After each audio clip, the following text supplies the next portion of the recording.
भारत माता की जय श्री राम, जय श्री राम।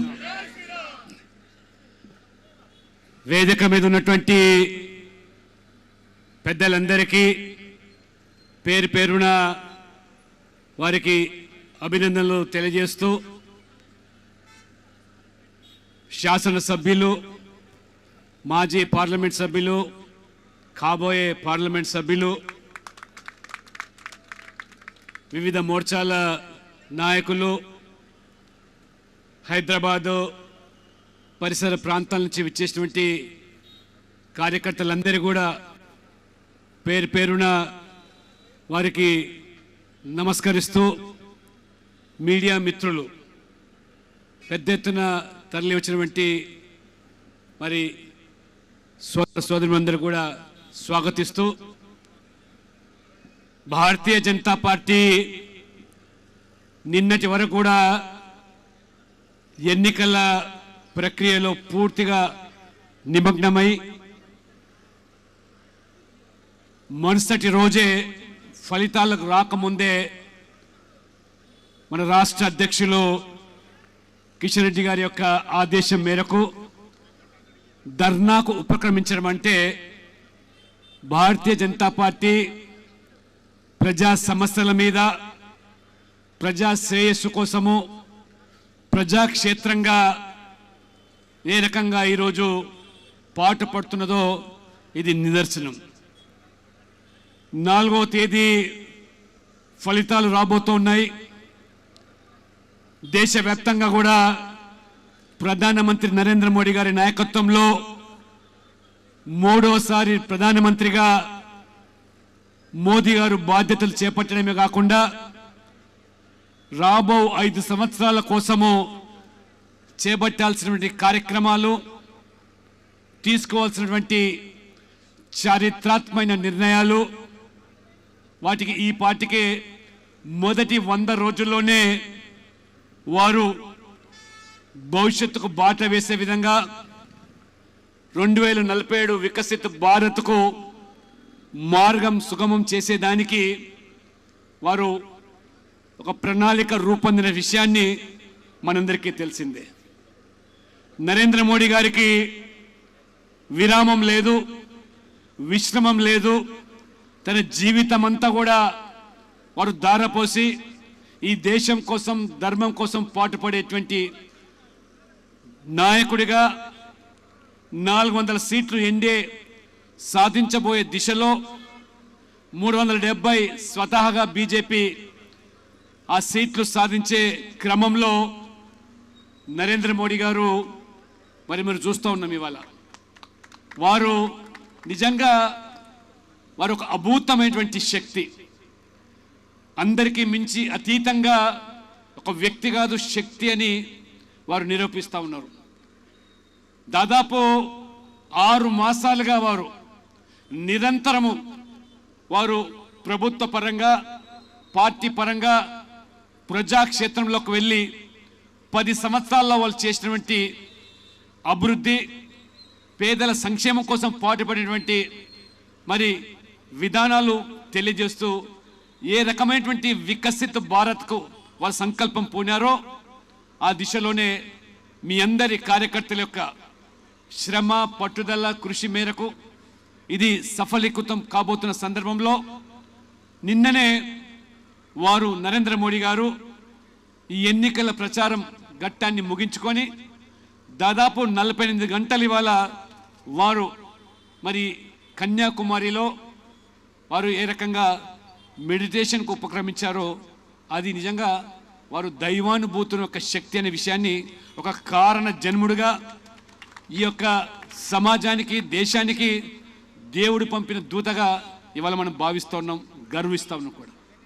అయితే ఈ రాష్ట్రంలో కూడా భారతీయ జనతా పార్టీ చేసిన పోరాట ఫలితమే కానివ్వండి, నిరంతరం ప్రజల్లో ఉండి ఏ రకమా ప్రజా పోరాటాల ద్వారా ఆనాడు కేసీఆర్ ప్రభుత్వము ఒక నియంతగా, ఒక అవినీతిలో కూరుకుపోయి మొత్తం ఆ నల్లధనాన్ని సొమ్ముగా చేసుకొని తెలంగాణ ఆస్తులను, సంపదను కొల్లగొట్టి ఆ కుటుంబం ఏ రకంగా ఒక రాచరిక వ్యవస్థల జలగల పట్టి పీడించినటువంటి ఆ యొక్క ప్రభుత్వానికి స్వస్తి పలకాలని చెప్పి వారి యొక్క కుటుంబ పాలన, నియంతృత్వ పోకడలు, ఈ కుంభకోణాలు మొత్తం ఈ ప్రభుత్వ యంత్రాంగాన్ని కూడా చెప్పు చేతుల్లో పెట్టుకొని అధికారం శాశ్వతంగా పదిలపరుచుకోవడానికి చేసిన నిర్వాకం పట్ల ఆనాడు చేసిన బీజేపీ పోరాట ఫలితమే ప్రజలు మార్పు కోరుకున్నారు. ఆ మార్పు ఈ యొక్క తెలంగాణకు పట్టిన చీడను వదులుకోవాలని ఆ రకంగా కేసీఆర్ కుటుంబాన్ని, ఆ బీఆర్ఎస్ పార్టీని పూర్తిగా రాజకీయంగా సమాధి కడితే అదృష్టవశాత్తు లాభపడింది కాంగ్రెస్ పార్టీ. ఈ రాష్ట్ర ప్రజలకు కాంగ్రెస్ పట్ల నమ్మకం లేదు. కాంగ్రెస్ యొక్క పాలన గతంలో చవి చూశాము, అనుభవించాము. బీఆర్ఎస్ కు కాంగ్రెస్ కు తేడా లేదు. ఏ రకంగా కుటుంబ పాలనకు కేసీఆర్ తెరదీస్తే అదే వంశపారపర రాజకీయాలకు, కుటుంబ పాలనకు ఆనవాతిగా కొనసాగిస్తున్న కాంగ్రెస్ వేరు కాదు. అదే రకంగా అవినీతికి మారు పేరు బీఆర్ఎస్ గా ఉంటే కుంభకోణాలకు నిర్వచనము కాంగ్రెస్ పార్టీ. సంతుష్టికరణ రాజకీయాలు, మైనార్టీ ఓటు రాజకీయాలకు మరి ఆ రోజు మరి బీఆర్ఎస్ పాల్పడితే మరి కాంగ్రెస్ అతీతం కాదు.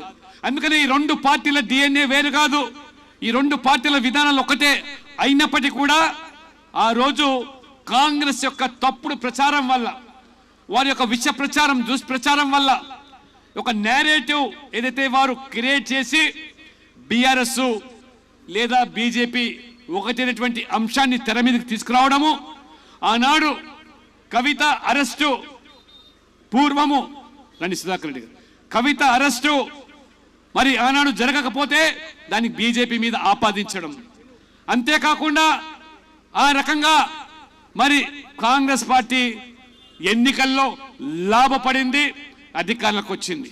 దానికి తోడు కాంగ్రెస్ పార్టీ ఎన్నికల ముందు ఇచ్చిన హామీలు, ఈ రాష్ట్ర ప్రజలు 6 గ్యారెంటీలు, ఉచితాలు మొత్తం కూడా అడిగిన వాళ్ళకి అన్ని ఉచితంగా ఇస్తామని ఏ రకంగా ప్రజలను నమ్మబలికారో అధికారులకు వచ్చి రేవంత్ రెడ్డి గారు ముఖ్యమంత్రిగా బాధ్యతలు చేపట్టి 6 మాసాలుగా వస్తుంది. ఈ 6 మాసాల్లో మీరు డిసెంబర్ 9కి రైతులకు సంబంధించినటువంటి 2 లక్షల రుణమాఫీ విషయం కానివ్వండి, లేదా వడ్ల మీద 500 బోనస్ కానివ్వండి క్వింటాలకు, లేదా మీరు ఇచ్చినటువంటి హామీలన్నీ కూడా అటకెక్కించి ఏ రకంగా ఇవాళ వాయిదాలు వేస్తూ మరి డిసెంబర్ 9 కాదు ఆగస్టు 15 లోపల సాధిస్తామని చెప్పి మళ్ళీ పార్లమెంట్ ఎన్నికల్లో ప్రజలను మభ్యపెట్టేదానికి, ప్రజల దృష్టి మళ్లించేదానికి ఏ రకమైనటువంటి కుట్రలకు ఇవాళ రేవంత్ రెడ్డి గారు తెరలేపారో మొత్తం తెలంగాణ సమాజం గమనిస్తుంది. పార్లమెంట్ ఎన్నికల్లో కాంగ్రెస్ పార్టీని గెలిపించి ఆ రకంగా కేంద్రంలో మరి రాహుల్ గాంధీ ప్రధానమంత్రి అయితే ఇవన్నీ కూడా అమలుకు దోహదపడుతుందని చెప్పి మోకాళ్ళకు బోడిగుండుకు లెక్కబెట్టి ఏ రకమైనటువంటి మభ్యపెట్టేటువంటి దానికి తెరలేపారో రేవంత్ రెడ్డి గారు ఈ పార్లమెంట్ ఎన్నికల్లో ప్రజలు నిజ స్వరూపాన్ని గమనించి ఈ టిఆర్ఎస్ పంతాలోనే కాంగ్రెస్ ఇవాళ నడుచుకుంటూ పోతూ ఉన్నదని, ఇవాళ రైతులకు చేసిన మోసము దగానే కాదు, యువకులకు, నిరుద్యోగ భృతి విషయంలో కానివ్వండి, లేదా మహిళలకు మీరు ఏ రకంగా 2500 రూపాయలు లేదా వృద్ధులకు 4000 పెన్షన్ అన్ని అటకెక్కించి కేవలం ఓట్ల కోసం ఆడిన నాటకాన్ని గమనించే ఈ యొక్క పార్లమెంట్ ఎన్నికల్లో చాలా స్పష్టంగా ప్రజలు తెలంగాణలో భారతీయ జనతా పార్టీ మాత్రమే, నరేంద్ర మోడీ గారి మాత్రమే ఇచ్చిన మాట నిలబెట్టుకునేటువంటి పార్టీ అని, మడమ తిప్పకుండా రాజీ పడకుండా ప్రజలకు జరిగే మేలు మాత్రమే ప్రస్తావించి ఏకైక పార్టీ బీజేపీ అని భావించి ఈ జరిగినటువంటి ఎన్నికల్లో తెలంగాణలో సైతము ఖచ్చితంగా అన్ని పార్టీల కంటే కూడా అత్యధిక సంఖ్యలో పార్లమెంట్ స్థానాలు గెలుస్తూ ఉన్నామంటే బీజేపీ పట్ల ఉన్న నమ్మకము, విశ్వాసము ఇది తెలంగాణ ప్రజలు కూడా ఇవాళ గమనించారు.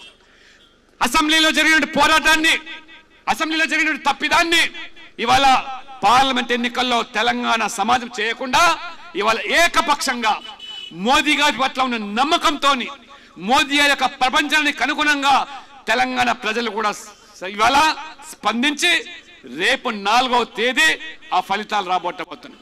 అయితే ఈ సందర్భంగా రేవంత్ రెడ్డి గారు మీరు ఇచ్చిన మాటలు నిలబెట్టుకోకుండా ప్రజల దృష్టి మళ్లించడానికి ఏ రకంగా కేసీఆర్ యొక్క అవినీతిని పదే పదే ఎన్నికల ముందు ప్రస్తావించారు. వారి కాళేశ్వరం ప్రాజెక్టులో జరిగినటువంటి 1,00,000 కోట్ల అవినీతి అన్నారు. దోచుకున్నటువంటి సొమ్మునన్ని కూడా కక్కిస్తామన్నారు రేవంత్ రెడ్డి గారు. ప్రజలకు ఆ సొమ్మును పంచిపెడతామని చెప్పారు. అది కాళేశ్వరం ప్రాజెక్టులో జరిగినటువంటి అవినీతి కానివ్వండి, లేదా ధరలో జరిగినటువంటి ఆ భూ భాగోతాలు కానివ్వండి, లేదా ఇంకా అనేక రకాలుగా మీరు ఆ రోజు డ్రగ్స్ మాఫియాను కూడా ఏ రకంగా వెలికి తీస్తామన్నారు. ఈ రకమైనటువంటి వాగ్దానాలు చేసి ప్రజలను నమ్మించి ఇవాళ కేసీఆర్ అవినీతి మీద, కేసీఆర్ యొక్క మరి కుంభకోణాల మీద ఎందుకు నిమ్మకు నీరెత్తేట్టుగా ఇవాళ రేవంత్ రెడ్డి గారు వ్యవహరిస్తున్నారో ఇవాళ ప్రజలకు అనేకమైనటువంటి అనుమానాలు వ్యక్తమవుతున్నాయి. ఆనాడు కేసీఆర్ గారు ఏ రకంగా మొత్తం అధికార యంత్రాంగాన్ని మొత్తం పార్టీ పరంగా ఏ రకంగా వాడుకొని మరి ముఖ్యంగా పోలీసు వ్యవస్థను, ఆ నిఘా వ్యవస్థను ఏ రకంగా మరి ఆ రోజు మరి ఆ ఫోన్ ట్యాపింగ్ అనే ఉదంతం ఇవాళ వెలుగులోకి వస్తున్నదో నిజంగా ఆశ్చర్యం కనబడుతుంది. ఇవాళ మొత్తం దేశంలో ఎక్కడ లేని విధంగా ఈ యొక్క కేసీఆర్ గారు, ఈ బిఆర్ఎస్ ప్రభుత్వం తమ అధికారాన్ని పదిలపరుచుకోవడానికి తొలిదారినైనా మరి ఆ ప్రజాస్వామ్యానికి తూట్లు పడిచి ఒక రాచరిక వ్యవస్థలాగా రాజుగా వెలుగొందాలని చెప్పి మొత్తం ఆ పోలీసు నిఘా వ్యవస్థను నీ చెప్పు చేతుల్లో పెట్టుకొని విపక్షాల యొక్క ఫోన్ ట్యాపింగ్ కానివ్వండి, లేదా ప్రతిపక్ష నాయకులు ఎవరైతే మరి ఆ రోజు వీరోచితంగా పోరాటం చేసి ఈ యొక్క ప్రభుత్వానికి బుద్ధి చెప్పడానికి ప్రజలు సమాయత్తం చేస్తున్నారో ఆ నాయకుల యొక్క ఫోన్లు ట్యాపింగ్ చేయడమే కాకుండా ఆనాడు సంభవించినటువంటి జిహెచ్ఎంసీ ఎన్నికలు కానివ్వండి, లేదా 3 ఉప ఎన్నికలు కానివ్వండి, భారతీయ జనతా పార్టీ ఈ రాష్ట్రంలో ఒక తిరుగులేని శక్తిగా దిగుతుంది కాబట్టి కట్టడి చేయాలి. ఆ రకంగా మరి భారతీయ జనతా పార్టీ యొక్క ఆర్థిక మూలాలను దెబ్బతీయడానికి ఏ రకంగా మొత్తం పోలీసు వ్యవస్థను మరి ఆ రోజు మరి అధికారులందరినీ కూడా ప్రేరేపించి ఆ యొక్క అధికారులు ఇవాళ మొత్తం కూడా మీ భాగోతం బయట పెడుతున్నారు. ఎవరైతే ఇవాళ జైలు ఊచలు లెక్క పెడుతున్నారో విధి లేని పరిస్థితుల్లో ఆ రోజు పెద్ద ఆయన చెప్పిన విధంగానే మేము చేశామని తప్పితే, ఆ ప్రభుత్వానికి అనుగుణంగానే మేము పనిచేస్తామని తప్పితే మాకంటూ వ్యక్తిగతంగా లేదని ఇవాళ వారు ఇచ్చినటువంటి ఈ కన్ఫెషన్ స్టేట్మెంట్స్ ఇవాళ చూస్తూ ఉంటే మొత్తం ఈ రోజు ఇన్ని పేజీల కన్ఫెషన్ లో మొత్తం దేశమంతా కూడా ఇవాళ ఆశ్చర్యం కలిగే రీతిలో ఇంత దిగజాడు రాజకీయం, నీచ నికృష్ట రాజకీయాలకు ఈ ప్రభుత్వం పాల్పడిందంటే దేనికోసం? ఇవాళ అక్రమంగా సంపాదించిన సొమ్మును ఏ రకంగా దాచుకోవడానికి, లేదా నీ యొక్క వారసత్వంలో భాగంగా మళ్ళీ కొడుకును ముఖ్యమంత్రి చేయడానికి ఏ రకంగా వివరించారో ఆ 3 ఉప ఎన్నికల్లో కూడా బీజేపీ యొక్క ఆర్థిక మూలను దెబ్బతీయడానికి ఈ ఫోన్ ట్యాపింగ్ ద్వారా ఏ రకంగా దెబ్బ కొట్టారో అదే రకంగా పూర్తిగా ఈ యొక్క వ్యవస్థను కూడా మొత్తం ఈ యొక్క పోలీస్ యంత్రాంగాన్ని నిఘా వ్యవస్థను మేము అధికార పార్టీ టిఆర్ఎస్ పార్టీ యొక్క మరి ఆర్థికపరమైన వనరులను ఓటర్లను కొనుగోలు చేసడానికి అవసరమైన డబ్బును సాక్షాత్తు పోలీస్ వ్యవస్థనే బాహటంగా వారి యొక్క అనుచరులకు, వారి యొక్క అనునాయులకు ఏ రకంగా చేర్చామో ఈ కన్ఫెషన్ స్టేట్మెంట్ లో ఈ పోలీసు అధికారులు మరి వ్యక్తపరిచారంటే ఇంకా అతి ముఖ్యమైనటువంటి ఆ పోలీసు ఆ యొక్క అధికారి ఇంకా అమెరికాలో ఏ రకంగా దాచుకున్నాడో మిగతా వాళ్ళంతా కూడా ఇవాళ ఆ కన్ఫెషన్ స్టేట్మెంట్ ఆ వాగ్మూలంలో, నేర నిర్ధారణ యొక్క వాగ్మూలంలో అన్ని విషయాలు ఇవాళ తేటతెల్లం చేశారు, బట్టబయలు చేశారు, మీ యొక్క భాగవతం బయట పెట్టారు. అయినా ఇవాళ ఎందుకు ఇవాళ రేవంత్ రెడ్డి గారు ఇవాళ నిమ్మకు నీరెత్తిగా వ్యవహరిస్తున్నారో తెలంగాణ సమాజం ఇవాళ నీ ద్వారా సమాధానం కోరుతా ఉన్నది. ఇవాళ స్పష్టం చేయాల్సిన బాధ్యత ఇవాళ ముఖ్యమంత్రి రేవంత్ రెడ్డి గారి మీద ఉన్నది. ఎందుకంటే శాంతి భద్రతకు దోహదపడేటువంటి దేశ రక్షణ కోసం ఉపయోగించినటువంటి ఈ నిఘా వ్యవస్థ సొంత ప్రయోజనాల కోసం ఈ రకంగా ప్రతిపక్ష నాయకుల మీద లేదా తమ స్వార్థ రాజకీయాల కోసం ఏ రకంగా ఇవాళ ఈ ఫోన్ ట్యాపింగ్ ను రాష్ట్రం మొత్తం కూడా అనేక కేంద్రాల్లో దాదాపు 50 మంది అధికారులను పూర్తిగా విదేశాల నుంచి ఈ టెలిగ్రాఫ్ యాక్ట్ కు భిన్నంగా కేంద్ర ప్రభుత్వం యొక్క అనుమతులు లేకుండా కేంద్ర హోంశాఖ యొక్క మరి అనుమతులు లేకుండా ఏ రకంగా విదేశాల నుంచి కూడా ఆ యొక్క టెక్నాలజీని ఎక్విప్మెంట్స్ తీసుకొచ్చి బాహటంగా వాడుకున్నారో మొత్తం ఈ రోజు ఆ యొక్క అధికారుల యొక్క వాంగ్మూలం ద్వారా ఇవాళ బట్టబలవుతున్నది. అంతుబట్టనటువంటి అనేకమైనటువంటి విషయాలు బయటికి వస్తున్నాయంటే దీనిని ఆసరాగా తీసుకొని సందొట్లో సరమీయ మాదిరిగా ఈ పెద్ద ఆయన చెప్పింది ఒకటైతే ఈ అధికారులు ఏ రకంగా 10 రకాలైనటువంటి మరి మీరు కార్యక్రమాలు చేపట్టాడు. వ్యాపారుల మీద, పారిశ్రామికవేత్తల మీద, లేదా ఏ రకంగా ఈ సమాజంలో ఇతర రాజకీయ పార్టీలకు ఆర్థిక సహాయం చేసే వాళ్ళ మీద ఆ రకంగా వాళ్ళకు బెదిరింపులకు పాల్పడి బ్లాక్ మెయిలింగ్ చేసి ఆ టిఆర్ఎస్ పార్టీకి రాజకీయ పరంగా ఎలక్టోరల్ బాండ్స్ కూడా సమకూర్చిన ఉదంతాన్ని ఈ యొక్క వాంగ్మూలంలో విషయాలు బయటకు వస్తున్నాయంటే ఎంత నికృష్టమైనటువంటి దిగజారు చర్యలకు ఆనాటి ప్రభుత్వం పాల్పడిందో తెలంగాణ సమాజం ఒక్కసారి ఆలోచన చేయాలి.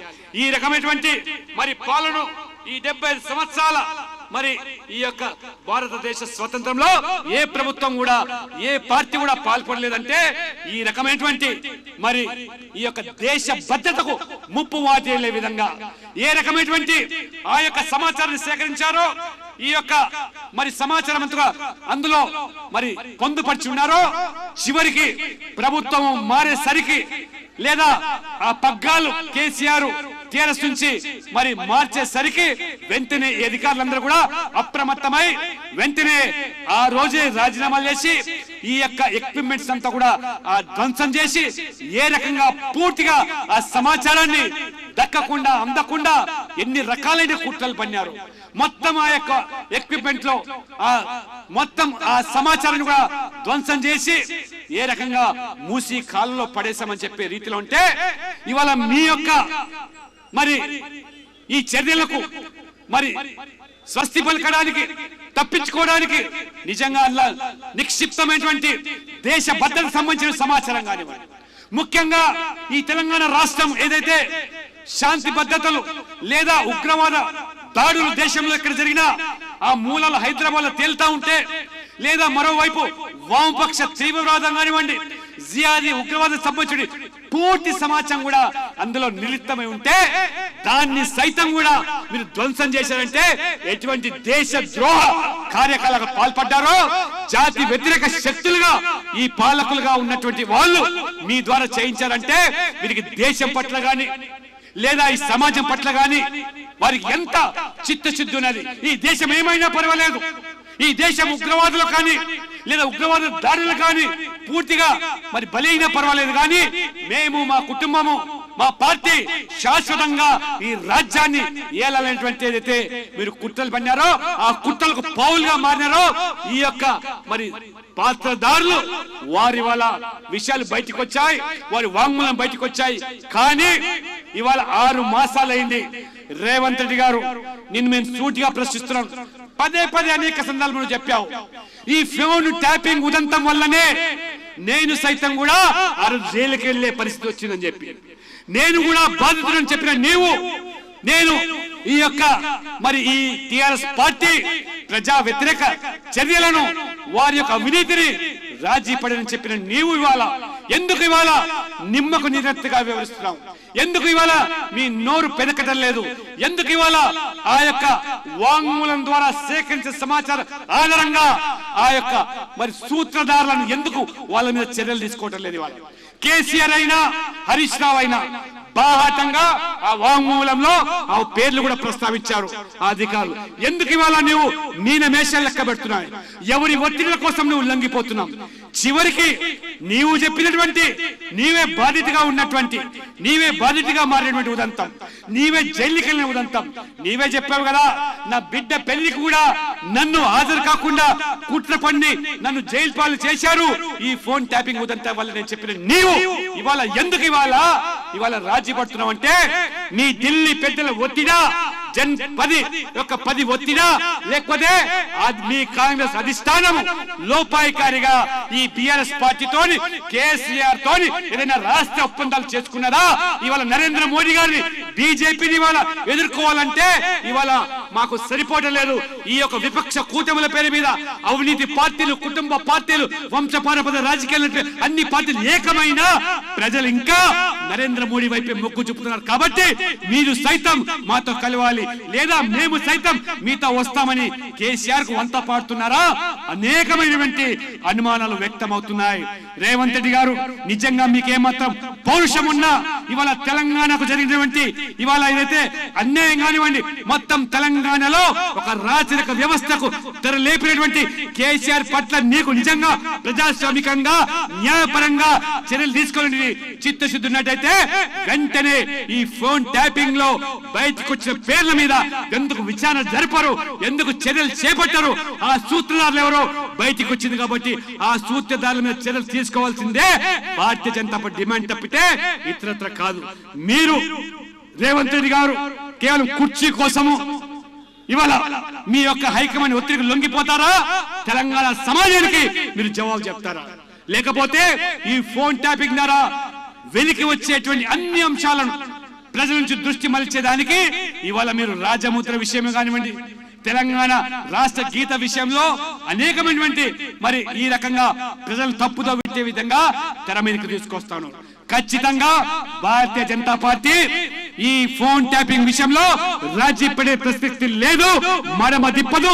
దానికి సూత్రాలు ఎవరైనా వారి బాధ్యులు ఎవరైనా వారికి కఠినమైన శిక్ష పడే వరకు రాజకీయ పోరాటం తెరలేపడానికే ఇవాళ భారతీయ జనతా పార్టీ తెలంగాణలో రాష్ట్ర రాజధాని హైదరాబాద్ లో ఈ ఉద్యమానికి ఇవాళ శంకారావాన్ని పూరిస్తున్నాం. ఈ ఉద్యమాన్ని పల్లె పల్లెకు ఈ రకంగా మొత్తం తెలంగాణ వ్యాప్తంగా ఉద్యమాన్ని తీవ్రతరం చేసి ఒకవైపు రాజకీయ పరమైన పోరాటంతో పాటు ప్రజా పోరాటంతో పాటు అవసరమైతే ఖచ్చితంగా న్యాయపరమైన పోరాటాన్ని కూడా అనేక మంది మేధావులు విద్యావంతులు ముందుకు వస్తున్నారు. కాబట్టి ఖచ్చితంగా రేవంత్ రెడ్డి గారు తాడో పేడో తేల్చుకోవాల్సిన సమయం ఆసన్నమైంది. ఈ యొక్క తెలంగాణకు పట్టిన చీడను తెలంగాణ ప్రజాస్వామ్యాన్ని కాపాడుకోవాలంటే భవిష్యత్తులో ఏ పార్టీ ఏ నాయకుడు ఈ రకంగా అధికార యంత్రాంగాన్ని చెప్పు చేతుల్లో పెట్టుకొని ప్రజాస్వామ్యాన్ని అపహాస్యం చేసే దానికి మరి ఏమాత్రం కూడా సహించని విధంగా తెలంగాణ సమాజంతో కలిసి నడవాల్సిందిగా నేను ఇవాళ పిలుపునిస్తున్నాను రేవంత్ రెడ్డి గారు. లేనట్లయితే తప్పకుండా మీరు సైతం కూడా మీ పార్టీ సైతం కూడా రాజకీయ మూల్యం చెల్లించుకునే రోజులు వస్తుందని చెప్పి కూడా నేను హెచ్చరిస్తా ఉన్నాను. 5 సంవత్సరాలు ఈ రకంగా వాయిదాల పేరు మీద ప్రజలకు ఇచ్చిన హామీలను వాగ్దానాలను ఆ రకంగా విస్మరించి ఈ రకమైనటువంటి మరి కుట్రపూరితమైనటువంటి రాజకీయాలు నడుపుతామంటే భారతీయ జనతా పార్టీ భవిష్యత్తులో ఈ తెలంగాణలో ఒక ప్రత్యామ్నాయ రాజకీయ శక్తిగా ఎదగబోతున్నాం. ఖచ్చితంగా భవిష్యత్తులో ఈ రాష్ట్రాన్ని పాలించే శక్తిగా ఇవాళ బీజేపీ ఎదిగింది. కాబట్టి బీజేపీలో ప్రజలు ఇవాళ తెలంగాణ ప్రజలు బీజేపీ వైపు ఒక నమ్మకంతో విశ్వాసంతో మా వైపు చూస్తున్నారు. కాబట్టి ఖచ్చితంగా ఈ రోజు మేము గతంలో కూడా గవర్నర్ గారికి విన్నపించాం, సిబిఐ ఎంక్వైరీ జరగాల్సిందే. లేనట్లయితే ఇవాళ కాంగ్రెస్ టిఆర్ఎస్ దోబూచులాడుతున్నాయి, ఒకరి ఒకరు దొంగాట ఆడుతున్నారు, ఆ రకంగా మభ్యపెట్టి కప్పిపుచ్చేటువంటి కుట్రలు తెరదీస్తున్నారు. కాబట్టి సిబిఐ జోక్యం చేసుకోవాలని చెప్పి మేము పిలుపునిచ్చాం. రేవంత్ రెడ్డి గారు మీరు కనుక ఆ చర్యలు ఉపక్రమించకపోతే తెలంగాణ సమాజం మిమ్మల్ని చరిత్రహీనులుగానే చూస్తుంది తప్పితే చరిత్రలో ఇంత పెద్ద తప్పిదాన్ని చేసేటువంటి ముఖ్యమంత్రిగా నువ్వు నిలబడకుండా ఉండాలంటే నువ్వు వెంటనే సిబిఐ ఎంక్వైరీకి దర్యాప్తు చేయండి. ఆ ఎవరైతే ఆ సూత్రధారుల పేర్లు వాంగ్మూలంలో బయటకు వచ్చాయో వాళ్ళ మీద చట్టపరమైన చర్యలు తీసుకోవాల్సిందిగా నేను డిమాండ్ చేస్తున్నాను.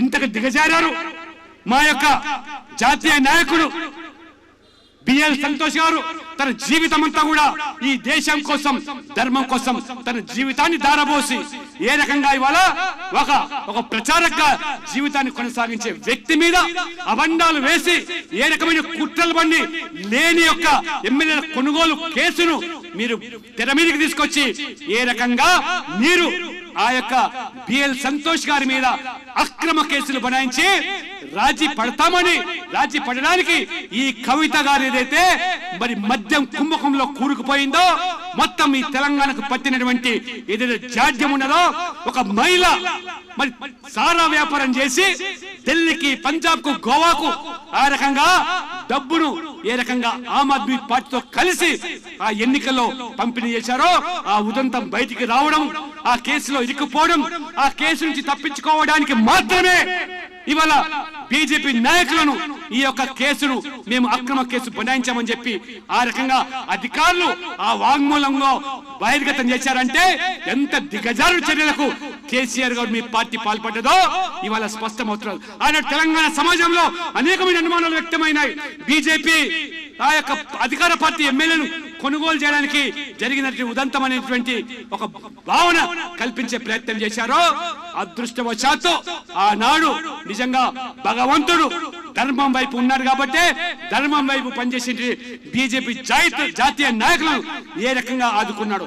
లేనట్లయితే మీరు అరెస్టు పేరు మీద వాగ్మూలంలో అధికారి చెప్తాడు ఆ అరెస్టు పేరు మీద ఆ సంతోష్ జీ బీజేపీ అరెస్టు పేరు మీద కవిత యొక్క ఆ కుంభకోణాన్ని రాజీ పడడానికి ఉపయోగించారని చెప్పి బాహటంగా వ్యక్తపరిచాడంటే ఎంత దిగజారుడు నికృష్టమైనటువంటి రాజకీయాలకు ఈ పార్టీ బీఆర్ఎస్ పాల్పడ్డదో ఆ పార్టీని ఉపేక్షించేది లేదు. తెలంగాణ సమాజం అంతా కూడా తిరగబడాల్సిన అవసరం ఉంది. ఇప్పటికే అది ఈ పార్టీ ఈ సమాజంలో ప్రజాస్వామికంగా ప్రజలు కనుమరుగు చేశారు. కానీ ఆ పార్టీని ఆ నాయకులను కాపాడే ప్రయత్నం రేవంత్ రెడ్డి గారు ఏమాత్రం చేసినా నీకు సైతం కూడా ఆ గతి తప్పదని హెచ్చరించడానికే ఇవాళ ఈ ధర్నాకు ఉపక్రమించింది భారతీయ జనతా పార్టీ. ఈ యొక్క మరి ఉద్యమానికి తెరలేపింది భారతీయ జనతా పార్టీ.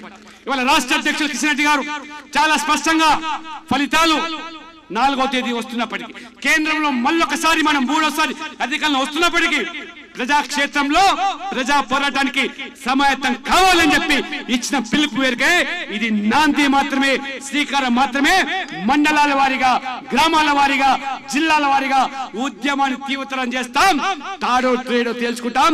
మా జాతీయ నాయకుల పట్ల మీరు చేసినటువంటి అబండాలను ఇవాళ మొత్తం సమాజం గమనించింది కాబట్టి దానికి దోహదపడ్డటువంటి ఆ యొక్క సూత్రధారుల మీద చర్యలు తీసుకోకపోయినట్టయితే రేవంత్ రెడ్డిని కూడా ఉపేక్షించేది లేదని, ఆ కాంగ్రెస్ ప్రభుత్వాన్ని కూడా ఉపేక్షించేది లేదని హెచ్చరించడానికి మాత్రమే ఈ యొక్క ధర్నా అని చెప్పి ఈ సందర్భంగా తెలియజేస్తూ ఇంత తక్కువ సమయంలో రాత్రికి రాత్రి నిండా కాసం వెంకటేశ్వర గారు నేను ఢిల్లీలో ఉంటే వారు ఫోన్ చేసి రాష్ట్ర అధ్యక్షుడి పిలుపు మేరకు ఇవాళ వెంటనే మనం ధర్నా నిర్వహించాలి, లేనట్లయితే ఈ రకంగా ఎన్నికల తర్వాత విజయోత్సవాల పేరు మీద అందరూ కూడా మన కార్యకర్తలు పూర్తిగా నిమగ్నమయ్యే ప్రమాదం ఉంది కాబట్టి అప్రమత్తం చేయాలి, సమాజానికి ఒక సంకేతం ఇవ్వాలి. భారతీయ జనతా పార్టీ ఈ ఫోన్ ట్యాపింగ్ కేవలం టీవీ సీరియల్ గా మాత్రం కాదు, ఖచ్చితంగా చర్యలకు ఉపక్రమించాలని చెప్పి వారు చెప్పినప్పుడు మరి నిన్న సాయంత్రం ఇచ్చిన పిలుపు మేరకు ఇంత వేల సంఖ్యలో పెద్ద ఎత్తున తరలి వచ్చినటువంటి కార్యకర్తలు అందరూ కూడా నేను శిరస్సు వంచి నమస్కరిస్తూ ఈ పోరాటం ఇంతటితో ఆగదు, దానికి తుది మరి పలుకు పలికేదాకా న్యాయం జరిగే వరకు ఏ రకంగా భారతీయ జనతా పార్టీ నాయకులను పార్టీని అప్రతిష్ట పాలు చేయడానికి పూనుకున్నటువంటి కుట్రలు పడినటువంటి కేసీఆర్ ను బీఆర్ఎస్ ను మరి ఏ మాత్రం కూడా ఉపేక్షించకుండా ఈ రకమైన ప్రజా పోరాటానికి సమాయత్తం కావాల్సిన మీ అందరూ కూడా పిలుపునిస్తూ ఇంత పెద్ద సంఖ్యలో పాల్గొన్నటువంటి రాష్ట్ర నాయకత్వానికి పెద్ద ఎత్తున వచ్చినటువంటి మీ అందరూ కూడా హృదయపూర్వకంగా ధన్యవాదాలు చెప్తూ శిరస్సు వంచి నమస్కరిస్తూ సెలవు తీసుకుంటా ఉన్నాను. భారత్ మాతాకి, భారత్ మాతాకి జై శ్రీరామ్, జై శ్రీరామ్.